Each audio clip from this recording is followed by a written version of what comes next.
Our oral history microphone is in operation once again, and we're at Calvert Nursing Home. Today we're talking to Mr. Lex Riley.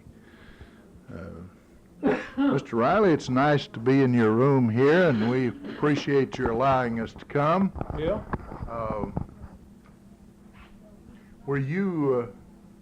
You've lived in Marshall County most of your life, haven't you? That's right. I was 10, 12 years old when I left Graves. I understand that when you were in Graves County that you were, just less than a mile or so from the Marshall County line? I wasn't a mile from it. It come right close to our. I wasn't in a quarter of a mile. I was in a quarter of a mile of Marshall County. Mr. Riley, how old are you? 92. 92 years young. And you still look vigorous and speak with a strong voice. Got a pretty good appetite. Yeah, well, that's great. Now, who was your father? J.C. Riley, Joseph Commodore. And your mother? Matey Edwards. She was Mart Edwards' daughter. Mont Edwards' daughter. They lived at Oak Level. Now, did you spend a good part of your life around Oak Level? Maybe you could tell us something about that area. There was a couple of stores there at my growing up, and a blacksmith shop, and a grist mill, and a sawmill. Say, that's considerable amount of business. Much different to today. Yeah. But let's see, there's still is there a Methodist church there and a Church of Christ? Yes, there's a Methodist church and a cemetery right close to the church there. Well, you've been around a good long while, longer than nearly everyone that I've interviewed. So we'd like to ask you where you went to school. Well, I went to school till when I first went to school there at Oak Level. Was supposed to went to the bond school. It's it's in Graves County, way on down the line. I don't know how much further it's been, but it's a lot further distance. In those days, they didn't pay a whole lot of attention, I guess, to county lines. No, that's right. So you just went to the nearest school? Well, they just got me transferred over, me and my sister over Marshall there at Oak Level. The Rileys, that's an Irish name, isn't it? Have you tried to trace it back farther than your grandparents, maybe? Well, I'll tell you, they've got it here. Some of them has. That Wallace boy, he traced it back. Dad come from Asheville, North Carolina when he was 8 years old. North Carolina. A good many people in this area came either from North Carolina or Virginia. Asheville, North Carolina. Well, do you remember any of the teachers you might have had at Oak Level? Tom McGregor was one, and Billy West was one. Tom McGregor, Billy West. Yeah. Very good. And I think Nanny Woods taught one time. Well, very fine. Now, well, your father, I guess, did he farm for a living? He farmed for a living. Him and Ander Buckhart, when they got the crop laid by, they started thrashing wheat. So they had a wheat thrashing rig, and they would go from farm to farm, I suppose. That's right. That's how come us to buy in Marshall County. They'd go towards Mayfield, and when they got to Mayfield, they turned back, and he crossed the river, and old Uncle Will Blakeney jumped him, set him a farm, and he bought it. I imagine, did you go to work fairly young man working with wheat thrashing? I never did work with a wheat thresher. All I ever done is, you might say, farm till the atomic plant started down here, and I went to work for Texas Gas. Do you remember anything about wheat thrashing was in those days. Was this a steam engine? Yeah, they had a steam engine, but they had to pull it with oxens. Oh, it wasn't a traction No, engine before those days. It took, I think, a yoke of oxen to pull it, and the separated, they had 2 yokes. Mm-hmm. So the separator was connected by pulleys with big belts. Oh yeah, they had a long belt that went. Mm-hmm. And they always crossed that thing, didn't Yeah. they? Keep it from running off. I reckon that's it. I remember Yeah. seeing one of those when I was a rather small boy. My great-grandfather, Howell Edwards, had a wheat thrashing rig. The only difference to the one you described was it had a J.I. Case traction engine. Looked a little bit like a railroad Yeah. locomotive. Yeah, I remember the traction. And it had run down the road, not Yeah. very fast, Yeah, but it's wrong. it moved itself That's right. and pulled the separator along. Pull it along. Oh, I can remember thrashing wheat, and Van Ratliff was the water man. Yeah. Well, Old Ty Cox was Dad's waterman. And of course, he had about a 300-gallon tank on this wagon, and we'd go to Wade's Creek and fill it up, Yeah. or Wadesboro Spring. And then time it'd get back, they'd need the water. That's right. Yeah. Yeah. Yeah, they'd turn them oxen when they got in the man's wheat field. They'd turn them oxen loose, Mhm. let them graze. You had to cut that stuff with a binder, Yeah, they cut it with a binder. pitch it out and make shocks out of it. Yeah. And then haul it up, and a man would cut those strings and pitch it out on the table, and one fella fed it in. Yeah, he took it from both sides and Mhm. showed her through. Yeah. Now that was hard work. Oh, hard work, you bet it was. Well, they went on thrashed wheat, and when they got through thrashing wheat, him and Tom Durr Reed had the first big steel hay balers I ever saw. So that too went from farm to farm. Yeah. And They went to baling hay. yeah, very good. And he got up around Hale Spring, he run into Simmons Dunn. That was Joe Dunn's daddy. Hmm. And He had a wheat thrasher, or rather a No. hay baler in that region. well, Dad, they went around all the country baling hay, and they went to Simmons Dunn.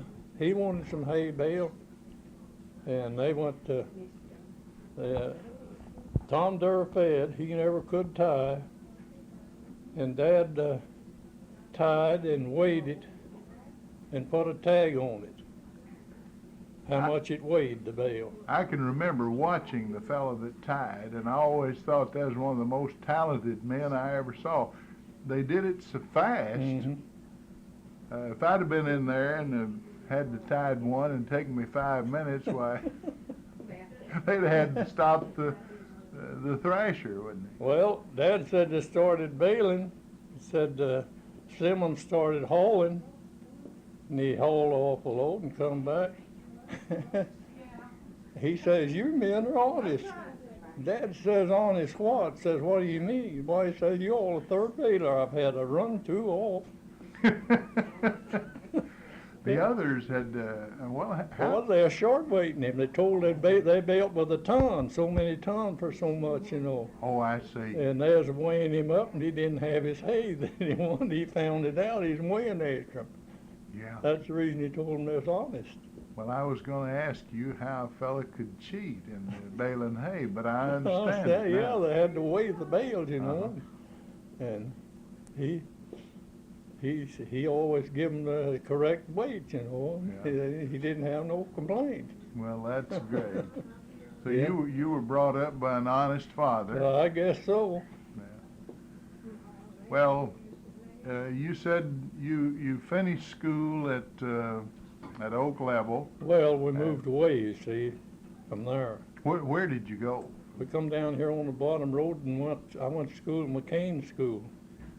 McCain. Yeah. Well, I just heard recently, a person I interviewed mentioned McCain. Now that is sort of between what Oak Valley and Sharp, was it? Well, we'll take it, we'll come down to Griggs district, and then McCain district, and then Sharp. Mm-hmm.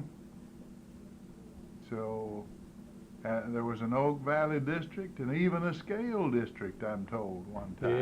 Yeah, there's a, So that made kind of There's- 4 in a row along that's that. right, there's one there at Scale. But I suppose without buses and everybody walking, you needed to school every 3 or 4 miles, didn't you? That's So- right. I can remember when I'd have to hook up the wagon, lots of times my children at the place I'm at now had to go to school at Howard's Grove. Mm-hmm. And they had to cross over what they call Howard Creek bottoms down there, you see, and the creek come a big flood, you know, why they'd have to go after them in the wagon, so they get home without being wet, wading the water. Mm-hmm. Well, Mr. Riley, when did you get married? Or whom did you marry? I married Oma Johnson.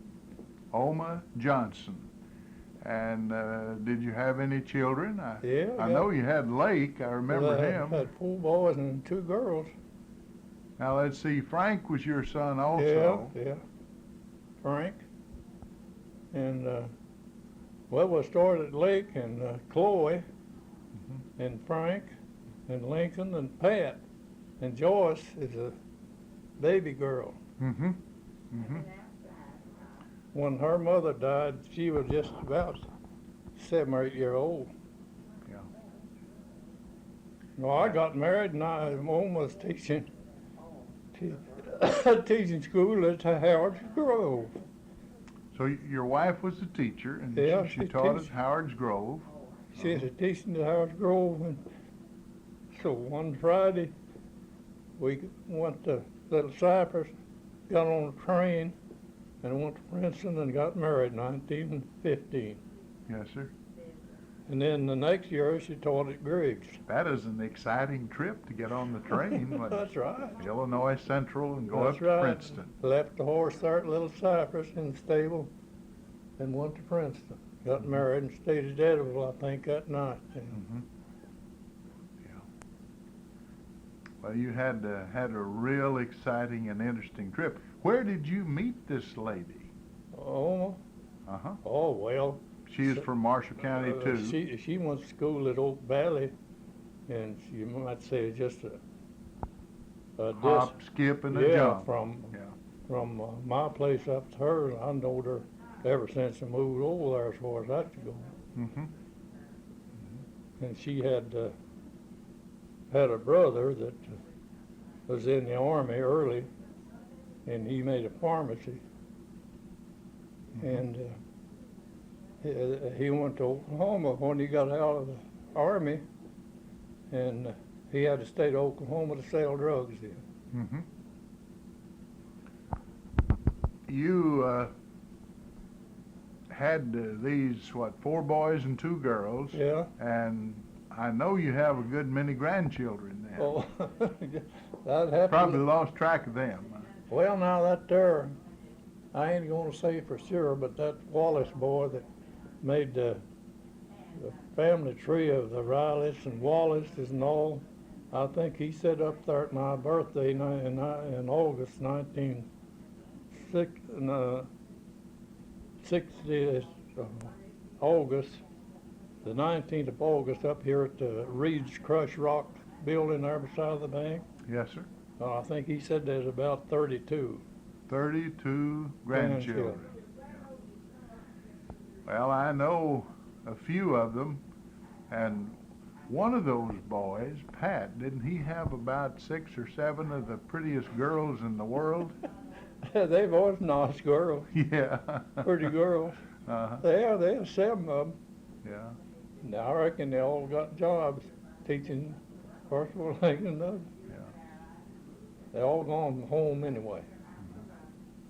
Now, did you continue to farm all of your life, or did Well, you no, leave I and go come to on Detroit? down to, you remember when the atomic plant started in below Paducah? You remember when that Yes, started? yes, sir. Uh-huh. Well, I've been in Paducah many a time when I had to come out of there bumper to bumper. So many cars, and the boys, every one of the boys worked down there. Were you a And carpenter? they wanted me to go to work down there. I says I wouldn't fight that traffic for the trouble. And you know, Texas gas come down Mm-hmm. and hired me, and I stayed with them till I was 65 years old. And now I'm 92. You can figure out how long I've been gone from there. Yes, sir. That's been a good long Yes, while. it has. What did you do at Texas Gas? Texas Gas, well, you had some big engines to tend to and overhaul, and well, I helped do a little of everything. I helped build walks and gutters and buildings and just anything that there's to do. Now that pipeline requires a compression station. That's right. They've got one just across the fence from where the pumping engine is, their building is. Now they have a station at Palma here in Marshall County. Don't Yeah, they? that's, well, it's called Calvert City. Calvert City Station. Well, that's probably the mailing address. Well, that's the name of it in the book, yeah, mailing, that's where they get their mail, from Calvert City. Yes, sir. But if you were looking for it, it's right on US 68. That's right. Even I call it Palma. That's right, just below Palma. Mm-hmm. They've got one jet in there that pumps as much gas as all that stuff. You've got to go around it, you've got to put Cotton in your cotton ears. in huh? your ears, you know, it'll deafen me. Yeah. Well, that's you've certainly had a very interesting life. Well, they've been nice to me up there at Texas Gas. If they have a safety meeting or something, they still invite me. Mm-hmm. That's good. What did you grow when you were farming? Well, I growed strawberries and tobacco. Was it dark-fired It's tobacco? dark part, Had- that's right. Had to smoke the stuff. Yes, sir, had to smoke it. Did any tourists ever stop and say your barn's on fire? No, it never was on the road, big enough highway, you know, but Yeah. I've heard of that, telling that the barn was far. When did you get in the strawberry business? Well, when they first started shipping from Paducah, I don't remember what year it was. Barger and Golightly. Barger and Golightly is the ones that started. And I think it would have been back in the 30s sometime. Maybe. Well, I'll tell you what, I bought an old hill farm over there that everybody that knows the country knows it's a Cy Philly place. Mhm. And there's 212 acres, so Oscar Shamel said. I raised 2 strawberry crops that paid for that 200 acres. Well, that was a fine return, wasn't it, to pay for a Uh, farm yeah. in 2 years? Certainly couldn't do that now, could you? That's right. I know when I threw that check in, Loman Tobacco says, who says they didn't who ain't making some money? But boy, there's a lot of hard work with strawberries. Oh yeah. We had berries, and that sort of helped send me to college at Murray State. Yeah. Hadn't been for that, I don't know how we'd ever I guess that's paid the right. bill. Well, they helped out a lot, I'll tell you that. But I can remember my dad put out a patch of berries in a new ground. Had just been cleared, and you could scarcely plow in it because, you know, there's so many roots and Mhm. stumps and all. And it was a rainy spring, and we had to do everything with a gooseneck hoe. Oh, boy. And the grass got so rank in that, crabgrass and so on, that it didn't seem like there was room on the ground. We'd lay it up on the stumps in order to get rid of it. Yeah, I've seen that done. And then picking those things, you know, that's pretty hard work. Oh, I call it hard work. We did get a hold of some awful good pickers out of Louisiana. You didn't see them down on their knees, nothing. They want about all, a pair of breeches, about all they ever wore.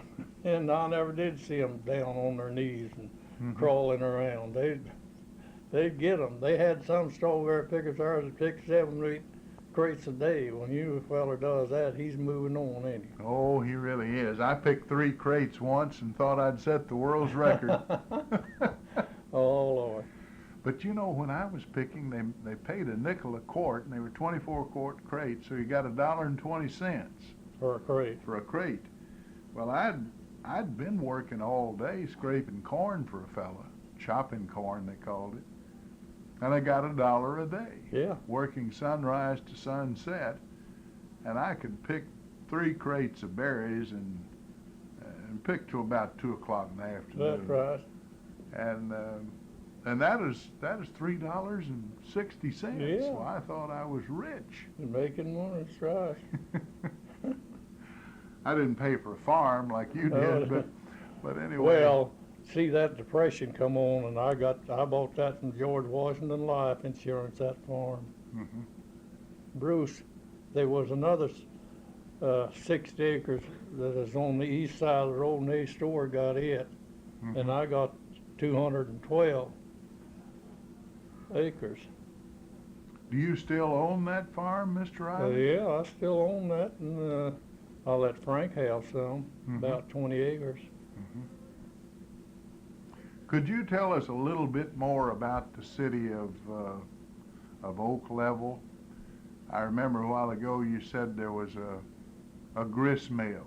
Yes, there's a grist mill there, and there's a sawmill, and my granddaddy, when I was at that age, run a blacksmith shop there too. So And there's 3 places of business. Blacksmith shop, of course, they shod horses. Yeah, shod horses, and he made the first steel plows that the old farmer had to plow with. As I remember, they would they'd fix a wagon wheel for you. Oh yeah, he can make a wagon wheel or make a wagon for as that goes. Put new felloes, new Yeah, spokes. new spokes and everything in them. And if the steel tires didn't wear out very fast, but they'd put a new tire on. Oh for yeah, you. well, if they got too loose on it, well, he'd cut them and re-weld them and pull them up and make them where they'd be tight. Mm-hmm. And they would, the one I remember at Hardin, the blacksmith shop there, they had a roll of Goodyear buggy tire. Yeah. It seemed like it had 2 wires inside of it. That's right. And they'd pull that up and get it real tight and then weld it together. That's right. Put a brand new set of rubber tires on your buggy. Rubber tires on it, that's right. Yeah. Oh, I used to like to watch them shoe horses too. Oh, yeah. No, when Grandpa Edders started blacksmithing, he had to make his own horseshoes. Oh, he did? Yes, sir. And the ones I remember were shipped in. Yeah. He'd make his own horseshoe, and he showed me how to make a horseshoe nail at two heats. He could make 2 nails and heat and what he was making out of, and make 2 horseshoe nails. Now those older blacksmiths had a rougher time than the newer ones did. You bet they had to do everything by hand. Their drill and everything had to be hand cranked. And it hadn't occurred to me that they actually made the nails. Yeah, well, he made, back in the old times, he made nails. Now, I've seen some old log buildings torn down where there were handmade nails, square nails, before the invention of the wire nail making machine. Well, that old place where I bought there's some doors and things that is put up with pegs, hinges and everything. Wooden pegs. Yeah, wooden pegs. Now that old If you've ever passed my place, it's still an old log barn. They just moved in there as a 20-foot house. They just had a 20-foot room, 20-foot square. Mm-hmm. And they moved it down off the hill and made a hay pen out of it and a stock barn. And that road that I'm on is the old Patterson Ferry Road. That's the oldest road in Marshall County. That's the road when Wadesboro and Marshall County, Callaway is all together. And they had to go to Smithland for the first town, you know, they had to trade. There's an old fellow here, they call him Teddy. Said he was raised at Smithland. I says, Teddy, where'd you get your whiskey? He says, we got it in Owensboro. Owensboro. Yeah. What'd he That's say? a long ways to go, isn't it? That's right. I thought maybe you were going to say he made it. No, I just asked him. I just said, he'd tell me about, said he was raised in Smithland. I just said, where'd you get your whiskey? He says, Owensboro. Yeah. Well, those blacksmiths would turn this crank. I always wanted to turn that so bad I could taste it. Finally, I got up a nerve one time enough to ask Houston Pace if I could, and he'd let me turn the blower then. I see. And that was funny to a kid 8 or 9 Oh, years yeah. old. Well, then, when that got hot, he'd take it out, put it on the anvil, beat around on it a while, and then he'd take a long-handled pair of plier-like things and dip it in a keg of water. Temperature, Yeah. cool it off, or which one he wanted to do. You hear that iron just Yeah. fry like. Oh, I thought we were in the world's biggest You see, manufacturer. Granddaddy, when I first remember him, he had a big old bellows. Didn't have no blower. Oh, yeah. Had- That preceded You the, see that there the go blower. down, and then she'd open up, and boy, here she'd blow too. Mm-hmm. Yeah, Get your fire good and hot. yeah. They used coke, I believe. Huh? They used coke or fine Pure old coal. coal. They wanted a good grade. They didn't want that had a lot of sulfur and Mm-hmm. stuff in it. Yeah. No, Granddaddy used to make piles out of steel, and he made a 2-horse plow, and then he made a 1-horse plow, and they turned the dirt over. Yeah. And Arl Lamb worked with him, and Arl made a plow, and somebody asked about the plow if he could see any difference in the one Arl made and the one the grandpa made. And there was this old farmer who was looking at it, well, said, I believe it'd been a little better if Martin hit it a lick or two. That was a real compliment. Yeah, he wouldn't bet on the other fellow. He said, I believe it'd been better if Martin hit it a lick or two. Yeah. Mr. Riley, it's been a lot of fun talking to you. I appreciate Well, your I don't know what. chatter. Do you have any final story you'd like to tell? Oh, not that I know. Well, we've about run out of time. I thought maybe Now, you talk about, I kind of hate to mention it, but now, right there close to where I went to school is Billy Buck Reed lived, and there's a good spring on it. Mm-hmm. And my uncle made whiskey there back in the early days. A lot of people, I imagine, did. And The government, they sent him a man. yeah, and gave him a seal for it, huh? Yeah. Well, now, he said the only way they when they got a barrel of whiskey made, now he gave the Benton, I think, $1,000 license. Mm-hmm. And about where Nelson drugstore is, and there's where it was. Well, I didn't know they ever had a legal manufacturer. Yes, in the sir. county. And when they got it to Benton, in the barrel, it had the government seal on it. Why, it was safe then. Mm-hmm. Well, thanks a million Yeah. for those great stories. I appreciate it very much. Ain't too great. We've been talking with Mr. Lex Riley, 92 years old, and he looks fit as a fiddle right now. We're at the Calvert Convalescent Center, and this is Ray Mofield returning you to our studios.